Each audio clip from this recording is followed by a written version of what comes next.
جادو کے مقابلے کا دن رکھ لیا، اور اس نے جو ہے کئی سارے جادوگر بلائے، اور ادھر تنے تنا حضرت موسیٰ نبی علیہ السلام تھے، اور کئی سارے جادوگر آئے، اور جادوگروں کو شک تھا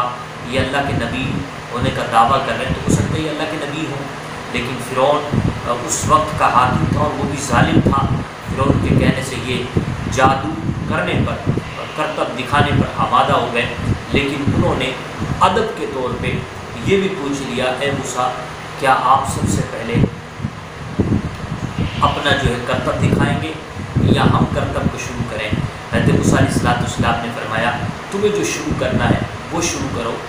اور اس کے بعد میں دیکھوں گا۔ اللہ اکبر۔ ایسی پوزیشن میں اور اس کیفیت میں اور اس حالت میں جو مجمع کی کیفیت تھی وہ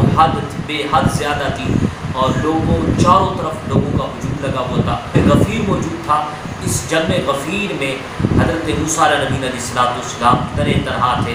جادوگروں نے کیا کیا کہ جادوگروں نے بے شمار رسیاں اور بے شمار لاٹھیاں میدان کے اندر پھینک دی، اور جب میدان کے اندر پھینکی تو وہ جو لاٹھیاں پھینکی تھی اور وہ جو رسیاں پھینکی تھی، وہ ساری لاٹھیاں اور وہ ساری رسیاں ساری کے ساری سانپ بن گئی، اور لوگ جو ہے خوف و ہراس سے بدحواس ہو گئے، دوڑنے لگے۔ اب کیا ہو گیا؟ وہ دوڑ رہی تھی، اب ان کو دوڑنا دیکھ کر کے، اور ٹھیک وہ لاٹھیاں جب پھینکی گئی تھی اور جب پھینک کر کے انہوں نے کرتب دکھایا تو وہ ساری کے ساری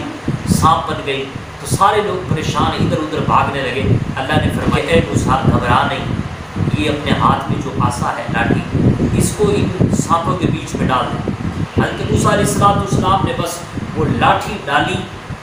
یعنی عصا ڈالا جس کو جنتی لاٹھی کہتے ہیں، وہ جنتی لاٹھی ڈالی، جیسے ہی ڈالی تو یہ خود بہت بڑا اژدہا بن گیا، بہت ہی بڑا سانپ بن گیا، پر اسرار سانپ بن گیا، اور پر اسرار سانپ بن کر کے جتنی رسیاں تھیں یعنی یہ سانپ بنی ہوئی تھی وہ سب اب نے یہ نگل گیا۔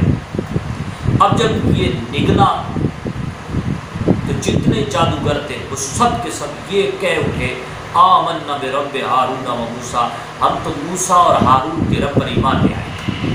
اب جو ہے جب فرعون نے یہ کیفیت دیکھی تو فرعون نے کہا یہ تمہارا بڑا جادوگر ہے اور تم چھوٹے جادوگر ہو، تم چھوٹے ہو اور یہ جو تمہارا موسیٰ ہے یہ بڑا جادوگر ہے۔ یہ کہہ کر کے اس نے پھر حضرت موسیٰ علیہ السلام کو جھٹلایا اور جادوگروں سے کہتا ہے اب دیکھو میں تمہیں سزا دوں گا، وہ سزا یہ کہ تمہارا دایاں ہاتھ کاٹوں گا اور الٹا پاؤں کاٹوں گا۔ اب جب اس نے یہ کہا کہ تمہارے ہاتھ کاٹوں گا دایاں اور الٹا پاؤں کاٹوں گا، تو تمام جادوگر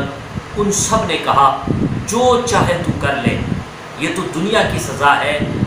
یہ دنیا کی سزا ہمیں مل جائے اس سے بہتر ہے کہ ہمیں آخرت کی سزا ملے۔ ہم دنیا میں تکلیف اٹھائیں اس سے بہتر ہے کہ ہم قبر میں آگ میں جلائے جائیں، ہم دوزخ کی آگ میں جلائے جائیں، اس سے بہتر ہے کہ ہم دنیا کی آگ میں جلیں۔ تمہیں جو چاہے کرنا ہے کر لے۔ اب ہم سچے دل سے حضرت موسیٰ کے رب پر ایمان لے آئے۔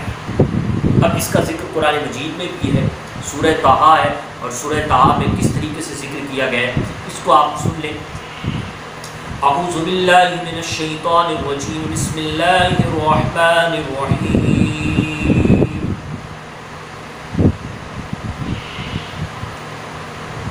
اذهبا الى فرعون انه طغى،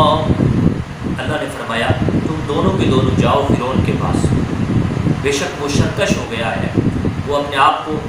خدا کہلواتا ہے اور بنی اسرائیلیوں کو تکلیف دیتا ہے اور انہیں غلام بنائے ہوئے انہیں ستاتا ہے۔ فَقُولَا لَهُ قَوْلًا لَيِّنًا لَعَلَّهُ يَتَذَكَّرُ أَوْ يَخْشَىٰ، اور جب تم دونوں اس کے پاس جاؤ تو اس سے نرمی سے سمجھاؤ،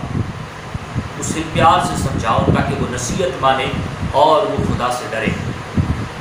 قَالَا رَبَّنَا إِنَّنَا نَخَافُ أَن يَفْرُطَ عَلَيْنَا أَوْ أَن يَطْغَىٰ، وہ دونوں بولے اے ہمارے رب، یعنی حضرت موسیٰ اور حضرت ہارون بولے اے ہمارے رب ہم تو ڈرتے ہیں کہ کہیں وہ ہمیں تکلیف نہ دے، ہم اس کی سرکشی اور نافرمانی اور اس کے ظلم سے ڈرتے ہیں۔ رب نے فرمایا لا تخافا اننی معکما اسمع وارا، گھبراؤ نہیں تم دونوں، بے شک میں سنتا ہوا بھی تمہارے ساتھ ہوں اور دیکھتا ہوا تمہارے ساتھ ہوں۔ اب یہ حضرت موسیٰ علیہ السلام اور حضرت ہارون علیہ السلام فرعون کے یہاں پہنچے، فرعون کو ساری باتیں سمجھائی، لیکن فرعون نے انکار کر دیا یہ کہہ کر کے کہ تم تو جادوگر ہو۔ یہ تمام باتیں ہی اور اس پر اس کا کوئی اثر نہیں پڑا۔ تو اب اس نے جو ہے وہ ایک دن رکھ لیا کہ اس دن میں تیرا مقابلہ یعنی حضرت موسیٰ کا مقابلہ جادوگروں کے ساتھ ہونا طے پایا ہے۔ اس دن لوگوں کا ہجوم لگ گیا، اور اس واقعے کو ہم عرض کرتے ہیں کہ جب لوگوں کا ہجوم لگا ہوا تھا، سامنے حضرت موسیٰ علیہ نبی علیہ السلام تھے اور ادھر فرعونی جادوگر تھے اور فرعون تھا اور فرعونی تھے۔ اب کیا ہوا؟ قالوا یا موسیٰ اما ان تلقی و اما ان نکون اول من القا۔ انہوں نے ادب کے طور پہ یہ پوچھ لیا کہ اے موسیٰ پہلے اس کر کے پہلے ہم دکھائیں گے تم دکھاؤ گے۔ یہ ادب کے طور پہ تمام جادوگروں نے حضرت موسیٰ علیہ السلام سے پوچھا۔ قال بل القوا فاذا حبالكم وعصيكم يخيل اليك من سحرهم انها تسعى۔ حضرت موسیٰ نے فرمایا تم ڈالو، اور جب انہوں نے ڈالا تو ان کی جو لاٹھیاں تھیں اور ان کی جو رسیاں تھیں وہ سانپ بن گئی، اور جادو کے بلبوتے پر وہ سانپ بن گئی اور وہ دوڑتی ہوئی نظر آ رہی تھی۔ فَأَوْجَسَ فِي نَفْسِهِ خِيفَةً مُوسَىٰ، تو موسیٰ نے اپنے دل میں خوف محسوس کیا۔ قُلْنَا لَا تَخَفْ إِنَّكَ أَنتَ الْأَعْلَىٰ، ہم نے کہا موسیٰ خوف کھانے کی کوئی بات نہیں ہے، بے شک تو ہی فتح یاب ہے اور تو ہی غالب آئے گا اور تو ہی جو ہے بلندیوں پر فائز ہوگا۔ وَأَلْقِ مَا فِي يَمِينِكَ تَلْقَفْ مَا صَنَعُوا، اور جو تیرے ہاتھ میں اس کو ڈال دے، اور ان کی جو بناوٹیں ہیں یہ سب کے سب ان کی جو بناوٹیں ہیں ان سب کو یہ نگل جائے۔ إِنَّمَا صَنَعُوا كَيْدُ سَاحِرٍ، وہی ہوا کہ ان کی بناوٹ جو جادو سے بناوٹ کی گئی تھی وہ ساری کی ساری یہ نکل گیا۔ وَلَا يُفْلِحُ الصَّاحِرُ حَيْثُ أَتَىٰ، یہ جادوگروں کا بھلا نہیں ہوتا، یہ جہاں چاہے آ جائے۔ اللہ تبارک و تعالیٰ کے رسولوں کے سامنے، اولیاء کے سامنے، اللہ کے بندوں کے سامنے، روحانی علم کے سامنے یہ جادوگر جہاں چاہے آ جائیں ان کا بھلا نہیں ہوتا۔ فَأُلْقِيَ السَّحَرَةُ سُجَّدًا قَالُوا آمَنَّا بِرَبِّ هَارُونَ وَمُوسَىٰ، تو تمام جادوگر سجدے میں پڑ گئے۔ یہ سجدہ تعظیمی تھا جو اس امت میں یعنی حضور پاک صلی اللہ علیہ وسلم کی امت میں یہ سجدہ تعظیمی حرام ہے، اس وقت یہ سجدہ تعظیمی جائز تھا۔ سارے کے سارے جتنے جادوگر تھے سجدہ کیا اور پکار اٹھے ہم تو موسیٰ اور ہارون کے رب پر ایمان لے آئے ہیں۔ یہ تھا واقعہ کہ جس واقعے کا ذکر قرآن مجید میں بھی ہے اور جس کا میں نے مختصر آپ کے سامنے سنا ہے۔ اس کو اللہ تبارک و تعالیٰ نے قرآن مجید میں کئی دیگر مقامات پر بھی مختلف انداز میں بیان فرمایا ہے، جس میں عبرت ہی عبرت ہے، جس میں جو ہے سوچنے والوں کے لیے، تفکر کرنے والوں کے لیے بے شمار قیمتی انمول موتیاں موجود ہیں۔ میں بھی چند باتیں آپ کے سامنے عرض کرتا ہوں۔ اس سے جو ہمیں بات ملتی ہے سب سے پہلی وہ یہ ملتی ہے کہ حضرت موسیٰ علیہ السلام خود بنی اسرائیلیوں میں سے ہیں۔ حضرت موسیٰ علیہ السلام کو ہی بھیجا تاکہ وہ اپنی قوم کو فرعونیوں سے آزادی دلوائیں۔ اس سے پتہ یہ چلا جب کہ اللہ تبارک و تعالیٰ ہر شے پر قادر ہے، ان اللہ علی کل شیء قدیر، بے شک اللہ تعالیٰ ہر شے پر قادر ہے، لیکن اللہ عز و جل بنی اسرائیلیوں کو آزاد فرشتے بھیج کر کے بھی کروا سکتا تھا، لیکن حضرت موسیٰ علیہ السلام کو ہی بھیجا کیونکہ حضرت موسیٰ علیہ السلام بنی اسرائیلیوں میں سے تھے، انہیں بھیجا۔ یہ اس بات کی طرف اشارہ ہے کہ قوم جب بھی آزاد ہوتی ہیں، جب بھی قوم کسی غلامی سے آزاد ہوتی ہے تو ان کے اپنے ہی لیڈر ہوتے ہیں، وہ جو کوشش کرتے ہیں اور اپنے ہی جب قائدین کوشش کرتے ہیں تب جا کر کے آزادی کا پروانہ ملتا ہے۔ اب دوسری بات جو ہمیں ملی وہ یہ ملی کہ جو انسان حق کے لیے لڑتا ہے، حق کی صدا کو بلند کرتا ہے، سچی آواز کو اٹھاتا ہے اور جو مظلوموں کے لیے لڑتا ہے، جو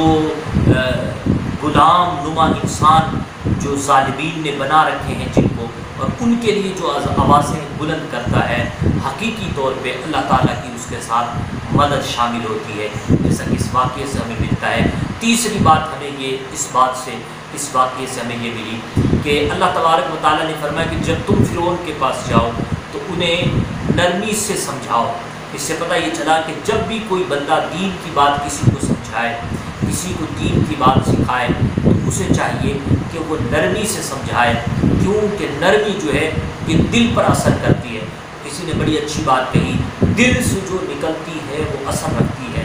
پر نہیں طاقت پرواز مگر رکھتی ہے۔ چوتھی بات ہمیں یہ سمجھ میں آئی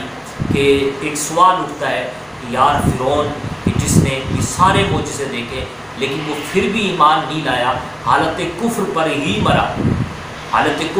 مرا، بعد میں جا کر کے وہ دریا میں ڈبو دیا گیا۔ لیکن یہ جادوگروں نے جب معجزہ دیکھا تو یہ سب کے سب ایمان لے آئے۔ اس کی جو اہم وجہ، حالانکہ وجوہات تو یہ ہے کہ اللہ جس کو توفیق دے وہی ایمان لاتا ہے، لیکن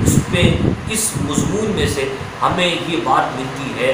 کہ جادوگروں نے ادب کے طور پہ حضرت موسیٰ علیہ السلام سے پوچھا تھا، اے موسیٰ آپ ڈالیں پہلے یا ہم ڈالیں؟ تو یہ ادب انہوں نے کیا۔ اس ادب کی وجہ سے اللہ تعالیٰ نے یہ انعام عطا فرمایا کہ انہوں نے ادب کیا حضرت موسیٰ علیہ السلام کا، اس لیے اللہ تبارک و تعالیٰ کو ان کا ادب کرنا بہت پسند آیا اور انہیں ایمان جیسی دولت عطا فرمائی۔ اور پانچویں چیز جو ہمیں یہ ملتی ہے وہ یہ کہ جب یہ لوگ جادوگر مومن ہو گئے تو انہوں نے کہا ہم ہاتھ کٹنے سے نہیں ڈرتے، ہم خدا کے پیغام کو نہیں چھوڑ سکتے، ہم حضرت موسیٰ کے عشق کو نہیں چھوڑ سکتے، ہم پاؤں کٹنے سے بھی نہیں ڈرتے، پاؤں کٹ جائیں یا رہ جائیں، حضرت موسیٰ علیہ السلام کا جو عشق ہمیں ملا ہے اس کو ہم ضائع نہیں کر سکتے۔ اس سے یہ بات سمجھ میں آتی ہے مومن کو ایسا ہی دیوانہ ہونا چاہیے کہ وہ خدا سے اس قدر ہی پیار کرے اور وہ اپنے نبی سے اسی قدر پیار کرے، اور انبیاء کرام، اولیاء کرام اور صحابہ کرام سے اسی انداز میں پیار کرے کہ زندگی رہے یا نہ رہے ہم تو خدا سے محبت کرتے ہیں، خدا کے پیغامات سے محبت کرتے ہیں، خدا عز و جل کے رسولان اعظام سے محبت کرتے ہیں۔ یہ ایک انداز ہونا چاہیے۔ چھٹی بات جو ہمیں ملی وہ یہ ملی کہ حضرت موسیٰ علیہ السلام کے بارے میں اور بنی اسرائیلیوں کے بارے میں جب ہم قرآن میں پڑھتے ہیں تو یہ بات ہمیں ملتی ہے کہ انہوں نے ہی بنی اسرائیلیوں کو آزادی دلوائی اور پھر طرح طرح کی نعمتوں سے آراستہ فرمایا، من و سلوہ نازل فرمایا گیا ان پر اور دیگر چیزیں بھی نازل فرمائی گئی، لیکن پھر بھی جو ہے یہ بات بات پر حضرت موسیٰ علیہ السلام کی دل آزاری کیا کرتے تھے، حضرت موسیٰ علیہ السلام کو برا بھلا کہا کرتے تھے۔ تو حضرت موسیٰ علیہ السلام کو جب برا بھلا کہا کرتے جو قوم ہے یہ عذاب میں مبتلا ہو جاتی۔ اس سے یہ بھی ہمیں پتہ چلا کہ جو ہمارے قائدین ہیں، جو ہمارے